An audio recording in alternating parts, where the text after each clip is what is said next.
Hello guys, நான் உங்கள் anime man. Dragon பால் super சீரீஸை நம்ம தனியாக கவர் பண்ணிட்டு இருந்தோம்.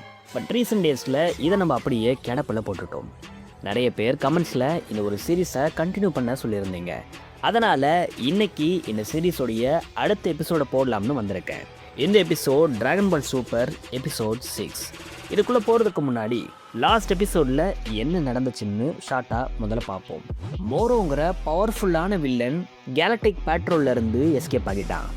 இவனை பிடிக்கிறதுக்கே கேலக்டிக் பேட்ரோலை சேர்ந்தவங்க ரொம்ப கஷ்டப்பட்டிருப்பாங்க. அவ்வளோ கஷ்டப்பட்டு இவனை பிடிச்சி ஜெயிலில் போட்டா எப்படியோ இவன் ஜெயிலை பிரேக் பண்ணிவிட்டு அங்கேருந்து தப்பிச்சிட்டான். இவன் தப்பிச்சதுக்கு முக்கியமான ரீசன் அவனுடைய செல்லுக்கு பக்கத்துலேயே இருந்த ஒரு கேரக்டர். இந்த ஒரு கேரக்டர் தான் இவனுக்கு நிறைய விஷயங்களை சொல்லி இங்கேருந்து தப்பிக்க ஹெல்ப் பண்ணியிருக்கும். அது மட்டும் இல்லாமல் மோரோக்கு இப்போ இருக்கிற ஒரு பெரிய ஆசை என்னன்னு பார்த்தா அவருடைய ப்ரைம் செல்ஃபை எப்படியாவது ரீஸ்டோர் பண்ணணுங்கிறது தான். ஏன்னா முன்னாடி இருந்த அளவுக்கு இவர்கிட்ட இப்போது பவர்ஸ் இல்லை. இப்போ இவரை யார் வேணால் ஈஸியாக பீட் பண்ணிடலாம். ஆனால் மோரோக்கு அப்போ இருந்த மாதிரியே பவர்ஃபுல்லாக மாறணும்னு ஒரு ஆசை இருக்குது. இந்த ஒரு ப்ரைம் செல்ஃபை ரீஸ்டோர் பண்ணுறதுக்கு பயங்கர ஹெல்ப்ஃபுல்லாக இருக்க போகிறது டிராகன் பால் ஸ்டார். இந்த ஒரு விஷயத்தை தான் இந்த ஒரு கேரக்டர் அவனுக்கு ரிவீல் பண்ணியிருக்கும். இதனால் மோரோ அவன் கூட இருந்த அந்த ஒரு கேரக்டரை கூட்டிக்கிட்டு இந்த டிராகன் பால்ஸை தேடி போயிருப்பார். இந்த டிராகன் பால்ஸ் இப்போது எங்கே இருக்குது அப்படின்னு தேடும்போது இது கரெக்டாக பக்கத்துலேயே இருக்கிற நேமக்குங்கிற இந்த ஒரு பிளானட்டில் இருக்கிறதா சொல்லப்பட்டிருக்கும். இதனால் இப்போ மோரோ நேமக்குக்கு போயிட்டுருக்காரு. இன்னொரு பக்கம் கோகுவும் வெஜிடாவும் இந்த கேலக்டிக் பேட்ரோல் வாரியர்ஸ் கூட ஏதோ ஒரு சின்ன சண்டையை போட்டு இருப்பாங்க. ஒரு கட்டத்தில் எப்படியோ கதை போய் இந்த கேலக்டிக் பேட்ரோல் கூடவே இந்த கோகுவும் வெஜிடாவும் ஒர்க் பண்ண வேண்டிய ஒரு சிச்சுவேஷன் வந்துடும். இப்போது கேலக்டிக் பேட்ரோல் கூட தான் கோகுவும் வெஜிடாவும் இருக்காங்க. இதே சமயத்தில் இந்த மோரோங்கிற இந்த ஒரு பர்சனை பற்றி இந்த கோகுவும் வெஜிடாவும் கேள்விப்படுறாங்க. இவன் இப்போது நேமக்குக்கு இந்த டிராகன் பால் தேடி போயிட்டுருக்கிற விஷயமும் இவங்களுக்கு தெரிய வருது. இப்படி இருக்கும்பொழுது எப்படியாவது இந்த நேமக்கில் இருக்கிற பீப்புள்ஸை காப்பாற்றணும்னு கோகு நினைக்கிறாரு. ஏன்னா கோகு தான் ஆல்ரெடி இந்த நேமக்கில் இருக்கிற பீப்புள்ஸை காப்பாற்றிருப்பார். ஸோ இவங்களுக்கு இப்போ மறுபடியும் இவ்வளோ பெரிய ஆபத்து வருதுங்கிறத தெரிஞ்சுக்கிட்டு கோகுவும் வெஜிடாவும் இந்த நேமக்குக்கு போயிருப்பாங்க. அங்கே போனப்போ மோரோ கூட வெஜிடா சண்டை போடுற மாதிரியான ஒரு சுச்சுவேஷன் வந்துடுது. வெஜிடா ஆரம்பத்தில் மோரோவை ஓவர் பவர்டு பண்ணாலும் கடைசியாக மோரோ கிட்ட வெஜிடா செம்ம அடி வாங்குறாரு. கோகு பேட்டிலில் எங்கேஜ் ஆகலை. ஏன்னா வெஜிடா அவரே மோரோவை காலி பண்ணுறேன்னு சொல்லியிருப்பார். இதனால் கோகு அமைதியாக இதை வேடிக்கை பார்த்துருப்பார். பட் வெஜிடா மோரோவை டிஃபீட் பண்ண முடியாமல் மட்டையாயிருவார். ஒரு கட்டத்தில் வெஜிடாவை மோரோ கொல்ல போயிருப்பார். இதோட தான் லாஸ்ட் எபிசோடை நம்ம முடிச்சிருப்போம். இந்த ஒரு எபிசோடில் வெஜிடாவை மோரோ கொல்ல வரும்போது கோகு உள்ளே வராரு. நிறுத்து அப்படின்னு சொல்லிட்டு மோரோவை போட்டு கோகு அடிக்கிறாரு. ஆனால் மோரோ கோகுவுடைய காலை பிடிச்சி வீசி எறிகிறாரு. அவரை இந்த பக்கத்துக்கும் அந்த பக்கத்துக்கும் அடித்து ஒரு துணி மாதிரி மோரோ துவைக்கிறாரு. அதோடு மட்டும் விடாமல் கோகுவை வீசி எறிஞ்சு மோரோ அவருடைய லாவா ஸ்டைலை யூஸ் பண்ணி அவரை அப்படியே வறுத்து எடுத்துடுறாரு. ஆனால் கோகுவால் சண்டை போட முடியல. ஏன்னா ஏகப்பட்ட எனர்ஜி கோகுவை விட்டு போன மாதிரி அவர் ஃபீல் பண்ணுறாரு. அப்போ தான் மோரோ ஒரு விஷயத்த சொல்கிறாரு. இந்த ஒரு பேட்டில் எவ்வளோ நேரம் வேணால் போகலாம். இந்த பேட்டில் நடக்க நீ வீக்காக தான் ஃபீல் பண்ணுவ, ஆனால் நான் பவர்ஃபுல்லாக மாறுவேங்கிற மாதிரி சொல்லிக்கிட்டு இருக்காரு. உடனே வெஜிடா அப்போது இதை வாங்கிக்கோன்னு சொல்லிட்டு ஒரு பெரிய பவர் பிளாஸ்ட் எடுத்து மோரோ மேலே போடுறாரு. ஆனால் மோரோ அந்த ஒரு பவர் பிளாஸ்ட்டை அப்படியே சாப்பிட்றாரு. இதை வெஜிடா பார்த்து ஷாக் ஆகுறாரு.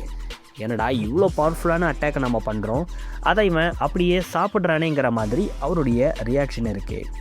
மோரோ அந்த பவர் பிளாஸ்ட் முழுக்க சாப்பிட்டு முடிச்சுட்டு இன்னமும் பவர்ஃபுல்லாக நான் மாறிட்டேங்கிற மாதிரி சொல்கிறாரு. இதை கேட்டு கோகுவும் வெஜிடாவும் ஷாக் ஆகி பார்க்க காட்சிகள் மாறுது. நமக்கு இப்போது பிளானட் பீரஸை காட்டுறாங்க. அங்கே பீரஸ் கொட்டாவி விட்டுக்கிட்டு இருக்காரு. எனக்கு ரொம்ப போர் அடிக்குதுங்கிற மாதிரி சொல்லிக்கிட்டு இருக்காரு. உடனே விஸ் பிளானட் நேமக்கில் ஏதோ சில விஷயங்களெல்லாம் நடக்குது. அங்கே எனர்ஜி லெவல்ஸ் ரொம்ப கம்மியாகிட்டுருக்கு. அங்கே என்ன நடக்குதுன்னு நான் பார்க்க போகிறேன்னு சொல்லிட்டு விஸ் அதை பார்க்க ரெடி ஆகிறாரு. அப்போ பீரஸ் அந்த பிளானட் அழிய போகிற மாதிரி ஏதாவது சிம்டம்ஸ் தெரியுதா அப்படின்னா எனக்கும் காட்டு அது அழியிறத பார்க்குறதுக்கு நான் ஆர்வமாக இருக்கேங்கிற மாதிரி பீரஸ் சொல்கிறாரு. இது மட்டும் இல்லை, நான் எப்போல்லாம் இந்த பிளானட்டை அழிக்கணும்னு நினைக்கிறேனோ அப்போ ஒரு ஃபிங்கரை ரைஸ் பண்ணால் போதும், எனக்கு பதிலாக என் வேலையை செய்கிறதுக்கு எவனாவது ஒருத்தன் வந்துடுறான். நானும் இதுக்கு அலோவ் பண்ணுறேன். இதுக்கு காரணம் நான் ரொம்ப பிஸியாக இருக்கேங்கிற மாதிரி சொல்கிறாரு. சொன்னது மட்டும் இல்லாமல் அவர் பக்கத்தில் ஒரு குளம் இருக்குது. இங்கே இவர் ஃபிஷ்ஷிங் பண்ணிகிட்டு இருக்கிற மாதிரி தெரியுது. இந்த ஒரு ஃபிஷ்ஷிங் பண்ணிகிட்டு இருக்கும்போது பீரஸ் அந்த ஃபிஷ்ஷிங் கிட்ட யூஸ் பண்ணாமல் அவருடைய கையை யூஸ் பண்ணி அந்த குட்டைக்குள்ளே இருந்து ஒரு மீனை எடுக்கிறாரு. இதை எடுத்துட்டு பீரஸ் ரொம்ப சந்தோஷப்படுறாரு. இதை பார்த்த விஸ், கொஞ்ச நேரத்துக்கு முன்னாடி தான் நீ போர் அடிக்குதுன்னு சொன்ன, ஆனால் இப்போது பிஸியாக இருக்கேன்னு சொல்கிற, ஒன்றுமே புரியலையேங்கிற மாதிரி கேட்குறாரு. அதுக்கு பீரஸ், நான் பிஸி தான், என்னுடைய பொழுதை போக்குறதில் நான் பிஸியாக இருக்கேன் அப்படிங்கிற மாதிரி சொல்கிறாரு. உடனே பீரஸ், ஒராக்கிள் ஃபிஷ், உன்னை நான் இந்த காம்படிஷனில் பீட் பண்ணிட்டேன் தானே அப்படிங்கிற மாதிரி கேட்குறாரு. அதுக்கு ஒராக்கிள் ஃபிஷ், பீரஸ், நீ உன்னுடைய ஃபிஷ்ஷிங் டெலை யூஸ் பண்ணி தான் ஃபிஷ்ஷிங் பண்ணணும். உன்னுடைய கையை யூஸ் பண்ணுறது ரூல்ஸ்க்கு அகைன்ஸ்டான ஒரு விஷயம். அதனால் நீ இந்த காம்படிஷனில் தோத்துட்டேங்கிற மாதிரி சொல்ல பீரஸ் அந்த மீனை தூக்கி வீசி எறிகிறாரு. எனக்கு ஃபிஷ்ஷிங் பண்ணுறது ரொம்ப போர் அடிச்சு போச்சுங்கிற மாதிரி சொல்கிறாரு. உடனே குறுக்க பேசின விஸ், பிளானட் நாமக் இப்போது அழிஞ்சுக்கிட்டு இருக்கு, அது அழிஞ்சா உனக்கு ஓகேவாங்கிற மாதிரி கேட்குறாரு. அதுக்கு பீரஸ், அந்த பிளானட்டில் சாப்பாடு எதுவுமே இல்லை, அவனுங்கெல்லாம் தண்ணியை மட்டுமே குடிச்சிட்டு வாழ்கிறாங்க.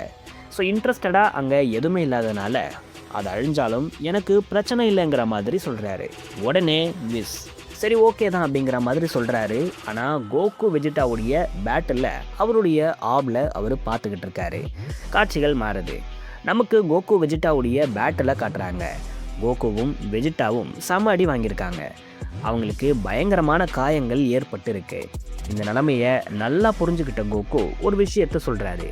வெஜிட்டா, இதுக்கு மேலே இவன் கூட சண்டை போட்டு நம்மளால் அவனை ஜெயிக்க முடியாது. எனக்கு என்னவோ இது மோசமான முடிவாக இருக்கும்னு தோணுது. அதனால் நம்ம நமக்கேன்ஸை கூப்பிட்டுக்கிட்டு இங்கேருந்து தப்பிச்சு போயிடலாம். எப்படியாவது கேலக்டிக் பேட்ரோல்ஸ் கூட நம்ம போய் சேரணும்.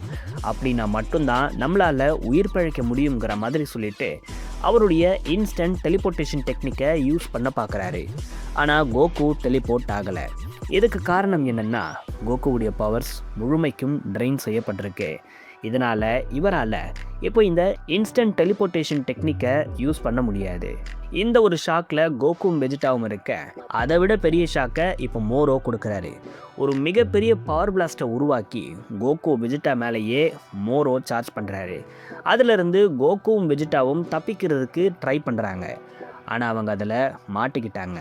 அந்த ஒரு பவர் பிளாஸ்ட் சாதாரணமாக இல்லை, ஒட்டுமொத்த வில்லேஜையே அழிக்கிற அளவுக்கு ஒரு மிகப்பெரிய பவர்ஃபுல்லாக அது இருக்குது. கோகுவும் வெஜிட்டாவும் இதில் நல்லா சிக்கிக்கிட்டாங்க. நமக்கின்ஸுடைய வீடுகள் எல்லாம் அடித்து நொறுக்கப்படுது. ஏகப்பட்ட நமக்கின்ஸ் இதை பார்த்து பயப்படுறாங்க. இப்போ நமக்கு அந்த ஒரு பிளாஸ்டுடைய இம்பேக்டை காட்டுறாங்க. பார்த்தா ஒட்டுமொத்த வில்லேஜையே இது வைப் அவுட் பண்ணுற அளவுக்கு இந்த ஒரு பவர் பிளாஸ்ட் ரொம்ப பவர்ஃபுல்லாக இருந்திருக்கு. இதை பார்த்த நமக்கின்ஸ், நம்மளுடைய மொத்த வில்லேஜும் அழிஞ்சு போச்சு, நம்மளுடைய கதை முடிஞ்சிச்சுங்கிற மாதிரி பயந்துக்கிட்டு இருக்காங்க. இன்னொரு பக்கத்தில் வெஜிட்டாக்கு பயங்கரமான அடிபட்டுருது. கோகு ஓரளவுக்கு பரவாயில்லையா இருக்காரு. வெஜிட்டாவுடைய உயிர் போயிடுச்சோன்னு நினச்சி கோகு பேசுகிறாரு. வெஜிட்டா, நீ இன்னும் உயிரோட தான் இருக்கியாங்கிற மாதிரி கேட்குறாரு. அதுக்கு வெஜிட்டா ரிப்ளை பண்ணுறாரு. ஸோ இவங்க ரெண்டு பேருமே உயிரோட தான் இருக்காங்கங்கிற மாதிரி நமக்கு ரிவீல் பண்ணுறாங்க. அதுக்கப்புறம் மோரோ வானத்தில் பறந்துக்கிட்டு இருக்காரு. ஒரு வழியாக நீங்கள் ரெண்டு பேருமே உங்களுடைய தோல்வியை ஒத்துக்கிட்டீங்க. எனக்கு ரொம்ப சந்தோஷம்தான். ஆனால் நீங்கள்லாம் எனக்கு ஒரு ஆளே கிடையாது. உங்களை அட்டாக் பண்ணுறதெல்லாம் எனக்கு ரொம்ப ஈஸியாக இருந்துச்சு. என்னை அழிக்கக்கூடிய பவர்ஸ் இருக்கிற ஒரே ஒரு ஆள்னா அது அந்த கிரேட் லார்ட் ஆஃப் லார்ட்ஸ் மட்டும்தான். அவன்தான் என்னுடைய எபிலிட்டி எல்லாத்தையும் ஆட்டைய போட்டுட்டான். அவனை நான் சும்மாவே விடமாட்டேங்கிற மாதிரி மோரோ சொல்கிறாரு. உடனே மோரோ பறந்து வந்து கோகுவை பயங்கரமாக அட்டாக் பண்ணுறாரு. கோகு வலியால் துடிக்கிறாரு. மறுபடியும் மோரோ பேசுகிறாரு. உங்களுக்கு நான் ஒரு விஷயத்த சொல்ல மறந்துட்டேன். நீங்கள் ரெண்டு பேருமே எனக்கு ஒரு பெரிய த்ரெட்டே இல்லை. ஆக்சுவலாக நான் உங்களை வேணும்னு தான் என் கூட பேட்டில் பண்ண அலோவ் பண்ணேன். நானாக தான் உங்கள் ரெண்டு பேரையும் வர வச்சேன். ஏன்னா நீங்கள் ரெண்டு பேரும் என்னுடைய பவர்ஸை இன்க்ரீஸ் பண்ணுறதுக்கு ஹெல்ப் பண்ணுவீங்க. அதை தாண்டி நீங்கள்லாம் எனக்கு ஒரு த்ரெட்டே இல்லை. உங்களெல்லாம் நினச்சிருந்தா ஈஸியாக காலி பண்ணியிருப்பேங்கிற மாதிரி சொல்கிறாரு. சொன்னது மட்டும் இல்லாமல் கோகு வெஜிடாவுடைய கழுத்தை பிடிச்சி அவங்களுடைய எனர்ஜி மொத்தத்தையும் மோரோ எடுக்கிறாரு.